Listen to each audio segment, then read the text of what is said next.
Friends, welcome to radiant competition classes. आज हम लोग बात करेंगे बिहार शिक्षक भर्ती परीक्षा के लिए जैव विविधता से संबंधित महत्वपूर्ण प्रश्न। जैव विविधता एक वर्तमान समय का एक बहुत ही महत्वपूर्ण टॉपिक माना जाता है और आजकल सबसे ज़्यादा प्रश्न जैव विविधता से ही पूछा जाता है। अभी जस्ट आईएएस का प्री एग्जाम हुआ है, यूपीएससी का प्री हुआ है, जिसमें सबसे अधिक प्रश्न जैव विविधता से ही पूछा गया है। तो चलिए देखते हैं एक नंबर का सवाल। किसी पारिस्थितिकी तंत्र के संतुलन की मापक इकाई क्या कहलाता है या क्या है? तो इसका राइट आंसर क्या हो जाएगा? इसका राइट आंसर होगा प्रजाति। यानी किसी पारिस्थितिकी तंत्र के संतुलन की मापक इकाई का नाम प्रजाति है। दूसरा नंबर में देखिएगा, विश्व में कृषि सहयोग के हिसाब से भारत का कौन सा स्थान है?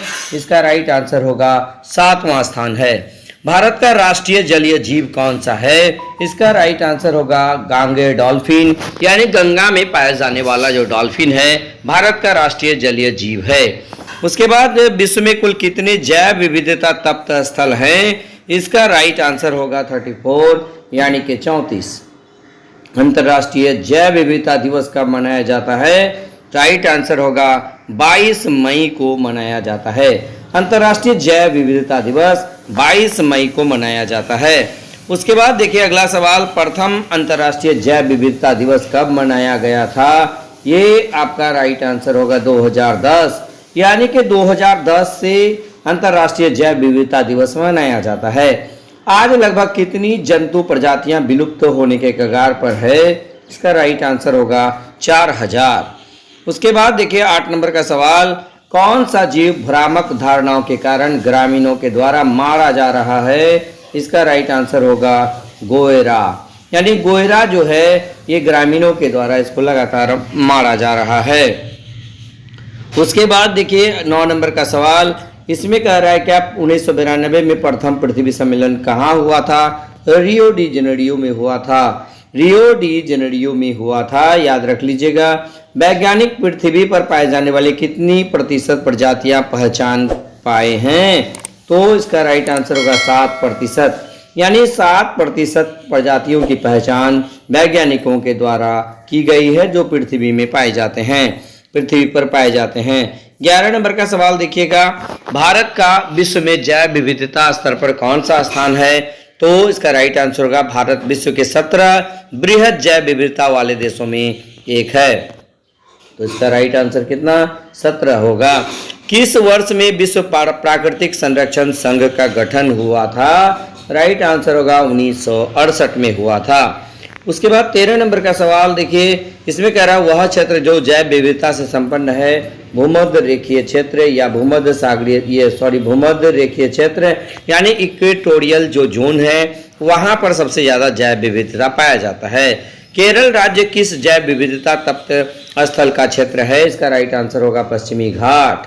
अगला सवाल देखिएगा 15 नंबर का, भारत सरकार ने 2010 में किस अधिकरण की स्थापना की थी? तो इसका राइट आंसर होगा ये राष्ट्रीय हरित अधिकरण, यानी कि नेशनल ग्रीन ट्रिब्यूनल यानी एनजीटी की स्थापना 2010 में की गई थी। एनबीए का फुल फॉर्म क्या होता है? नेशनल बायोडाइवर्सिटी अथॉरिटी, यानी नेशनल बायोडाइवर्सिटी अथॉरिटी एनबीए का फुल फॉर्म होता है।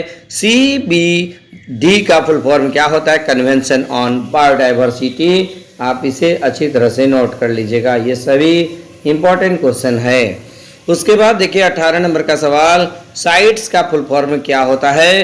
यानी convention on international trade off endangered species, ये साइट्स का फुल फॉर्म होता है।